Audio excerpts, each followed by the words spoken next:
Jadi saya harap ini didengar oleh dajjal-dajjal iman dan pengikut-pengikutnya yang selalu menantang. Mana itu kelompok Ba'alwi? Mana itu kelompok Ba'alwi? Ana Hamidi min Jawa Syarqiyah min Tanggol min ala Ba'alwi. Perhatikan, ini kitab abad keempat. Ini abad keempat. Kitab yang paling tertua. Ini baru bangun orang ini. Saya sudah meneliti kitab itu sudah 2 tahun yang lalu dan sudah sering dibahas oleh orang-orang yang membela Ba'alawi. Tapi ternyata dia mungkin ada yang bisikin. Beb, kitabnya ada tuh. Dia mungkin nggak mengikuti diskusi ini. Akhirnya dengan pede sambil marah-marah. Mana katanya Imad menantang Ba'alawi? Ini Muhdar Al-Hamid sudah ada. Pakai ini kitabnya. Dikerjain sama temennya dia. Ya Allah, kasihan amat dia dikerjain orang. Benar Habib, perkataan-perkataan mereka yang mengatakan Abdullah bin Ahmad Muhajir itu tidak ada. Ini semua karangan-karangan Dajjal Imaduddin dan pengikut-pengikutnya. Tolong perhatikan. Siap mendengar? Siap mendengar? Siap mendengar? Perhatikan, ini kitab abad keempat. Setelah kita baca nanti, kita akan kasih shock terapi tegangan tinggi terhadap Imad dan pengikut-pengikutnya Imad. Kita akan beri shock terapi nanti. Al-Haddad dari Alawiyin, Al-Hamid dari Alawiyin, Al-Attas dari Alawiyin, Al-Jufri dari Alawiyin, Bahashim dari Alawiyin. Banyak para pihak, hampir mayoritas wali-wali di Indonesia ini, di dunia ini 60-70% Alawiyun. Ini yang dinafikan, ini yang diingkari. Geli adab, biadab itu kelompok-kelompok Imad. Saya berjanji nanti saya akan kasih shock terapi tegangan tinggi terhadap. Jangan macam-macam. Anda telah membangun harimau tidur. Kami akan buat goncang nanti dunia ini gara-gara sampai. Kita ini tidak gila hormat. Tapi pada saat dia mengatakan Alawi Jahannam, Alawiyin Jahannam, tunggu. Suatu saat kalian akan bertemu dengan saya nanti. Saya akan kasih shock terapi tegangan tinggi terhadap kalian nanti. Saya ingatkan kepada para santri, baik yang ada di Jember, atau yang ada di Banyuwangi, atau yang ada di Lumajang, atau yang ada di Probolinggo, atau yang ada di Pasuruan, atau yang ada di Madura, atau yang ada di Surabaya, para santri, jikalau ada kelompok-kelompok Imad, kelompok-kelompok pencaci maki Sada Alawiyin ini, pertama laporkan dulu kepada aparatur kepolisian. Tapi kalau kepolisian tenang-tenang saja, polisinya tidak mau bergerak, polisinya malah memberikan fasilitas, umpamanya kita akan kasih shock terapi mereka dengan tegangan tinggi, sebagaimana kita kasih shock terapi terhadap orang-orang Syiah. Kita akan kasih shock terapi terhadap mereka. Tunggu waktunya. Kalau Syiah kita bisa sikat, kita bisa bumi haluskan. Apalagi kelompok-kelompok Dajjal Imad ini. Kira-kira dibiarkan atau dilawan? Tidak ada jalan lain kecuali kita akan kasih shock terapi tegangan tinggi nanti. Kalau Syiah saja di Madura, di Bogor, di Bondowoso, di Amil, di Surabaya, di Madura, kita bisa kasih shock terapi dengan tegangan tinggi. Pasukan-pasukan mereka kita rontokkan, apalagi pasukan-pasukan Dajjal Imad ini kita akan berikan shock terapi dengan tegangan tinggi. Kalau tidak gitu, tidak akan pernah selesai ini. Lihat nanti. Sabar nonton. Jangan bisa dibiarkan ini kelompok-kelompok Dajjal ini tidak bisa dibiarkan. Betul tidak? Betul tidak? Tunggu waktunya. Pasti kami akan beri shock terapi tegangan tinggi, bukan dengan tegangan rendah, tegangan tinggi. Karena suatu hal menselahkan nasab Ba'alawi, saya tidak terima. Kecuali sayanya musyahadah dalil dianya. Cik mah dalilnya bohong-bohongan kabeh. Mau nasi marah-marah. Wong Tanggul kan. Katanya Imad Dajjal. Ini ada kitabnya, kitab abad keempat. Sudah sahih di sini disebutkan bahwa Ubaid anaknya Ahmad. Ini kitab namanya Abnaul Imam. Wah, ini kitab Abnaul Imam sudah saya bahas hampir 2 tahun yang lalu ketika pertama kali saya mengeluarkan tesis saya. Seorang kiai dari Pelamunan Banten datang ke rumah saya, manggilnya Abah sama saya, kiai dari Pelamunan. Sekarang ketua PCNU Kabupaten Serang sekarang. Namanya Gus Robi. Abah, ini ada kitabnya ini. Karena dia mondok di Yaman. Ini ada kitab Abnaul Imam fi Misr Syam. Masya Allah, kata saya tidak ketemu kitab ini kok Kiai Robi bisa ketemu. Sini saya lihat. Saya teliti kitabnya, ternyata kitab ini adalah kitab palsu. Baru dicetak tahun kemarin, tetapi mengatasnamakan tahun 473 atau 37 Hijriah. Ternyata kitabnya itu kitab aslinya 20 lembar. Dikarang oleh orang yang ada di tahun 199 Hijriah. menerangkan hanya menerangkan anaknya Sayyidina Ali dan cucunya Sayyidina Ali, Abnaul Imam fi Misr wa Syam Al-Hasan wal Husain. Tidak menerangkan yang lainnya karena tahunnya saja masih tahun 199 Hijriah. Sedangkan Ubaid itu wafatnya 383 Hijriah. Masa iya orang yang hidup di tahun 199 Hijriah bisa mencatat orang yang ada di tahun 383 Hijriah? Bohong apa aku? Bohong. Lah ini jangan marah-marah bahwa kitabnya sudah ditemukan, ini kitab abad keempat. Yang 473 kan kudunya abad kelima. Wis ngomong salah, isinya salah.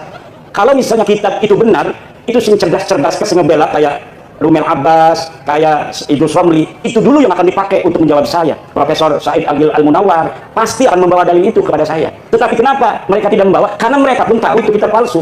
Dan kepalsuan itu diakui di mukadimahnya ada. Mukadimahnya ini kitab dikarang pada 199, tetapi kemudian ditambahi pada abad ke-12, ditambahi lagi pada abad sekian. Ditambah lagi oleh yang terakhir Yusuf Jamalul Lail yang baru wafat beberapa tahun kemarin. Lah itu kitab Murtadho Az-Zabidi yang katanya adalah menetapkan dalam isbat ba'alwi, itu kitab juga palsu. Kitab palsunya dari mana sih? Dia tahu aja kalau palsu-palsu.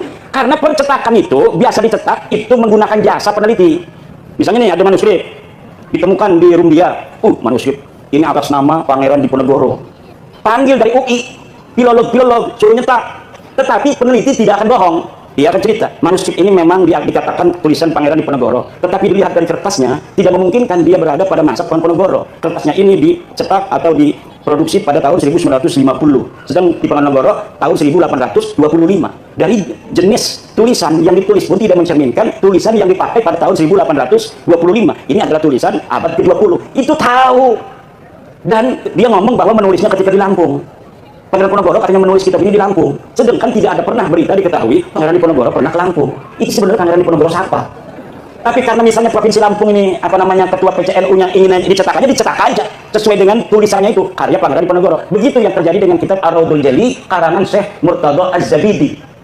Coba beli kitab Ar-Raudhul Jali karangan Syekh Murtadho Az-Zabidi, cetakan Yaman Darul Fatah. Itu dari mukadimahnya sudah jelas bahwa manuskrip ini tidak ditemukan sebelum keluar, dicatat, disalin oleh Hasan Muhammad Qasim. Ini orang abad 50 tahun yang lalu dia. Baru meninggal 50 tahun yang lalu. Katanya, dia menyalin dari tulisan seorang yang bernama Abdul Mu'ti Al-Wafai yang berada di Khazanah Al-Wafaiyah Mesir. Tetapi, sekarang manuskrip yang ada di Wafaiyah Mesirnya sudah hilang. Mereka bisa nyatet barang tidak bisa hilang itu. Kenapa begitu? Itu bukti bahwa sebenarnya manuskrip itu tidak ada sama sekali. Karena beberapa klaim mereka punya manuskrip di dalam sebuah kitab yang namanya Uqudul Almas karya Ali bin Thahir, setelah saya konfirmasi di kitabnya bohong. Misal bahwa Imam Ahmad bin Isa berhijrah dari Basrah ke Yaman, disebutkan oleh Imam Al-Ubaidili di dalam kitabnya. Saya buka kitabnya Imam Al-Ubaidili, tidak ada keterangan itu. Kemudian bahwa Ahmad bin Isa bergelarnya tidak pernah ada Al-Abah dan An-Nafar, gelarnya menurut dia hanya Al-Muhajir. Ternyata tidak seperti itu. Kitab yang dia sebutkan tidak menyebutkan An-Nafar, saya lihat ya yang bergelarnya An-Nafar, tukang minyak. Yang satu lagi bergelarnya Al-Abah. Al-Muhajir tidak pernah ada di kitab-kitab dari mulai hidupnya Ahmad bin Isa sampai dimunculkan pada 800 tahun kemudian nama Al-Muhajir sebagai alibi bahwa Ahmad bin Isa ini hijrah ke Yaman. Padahal ya Ahmad bin Isa ini orang pernah pindah ke Yaman. Laka sama sekali berita perpindahan Ahmad bin Isa ke Yaman. Dia terkonfirmasi kitab abad kelima Al-Ghaibah karangan At-Tusi adanya di kota Madinah Al-Munawwarah. Dicari kapan wafatnya, tidak ada berita kapan wafatnya. Dicari di mana dia ini dikebumikan, tidak ada. Kenapa sampai dia tidak dicatat? Mungkin dia mati muda, tidak terlalu banyak peran dalam kehidupan.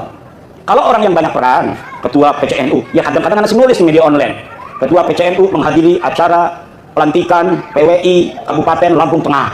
Berarti dia historis, pernah ada di media online. Coba nama-nama yang hadir. Coba lihat di Google, ketik nama Kiai Haji Suparman Abdul Karim. Langsung merembet tanah, dia historis. Banyak yang memberitakan. Tapi kalau bapak-bapak kita yang tidak pernah ikut gabung-gabung di organisasi, dikir bening jogoa, grafi arane Samsuri, lah kan di Google deh. Mereka tasawuf tidak pernah ada interaksi dengan masyarakat luas. Begitu pula lah keberadaan seseorang yang dikatakan dengan kesejarahan yang begitu luar biasa, pasti ada saja orang-orang sekitar dia yang menginformasikan tentang aktivitasnya waktu dia hidup.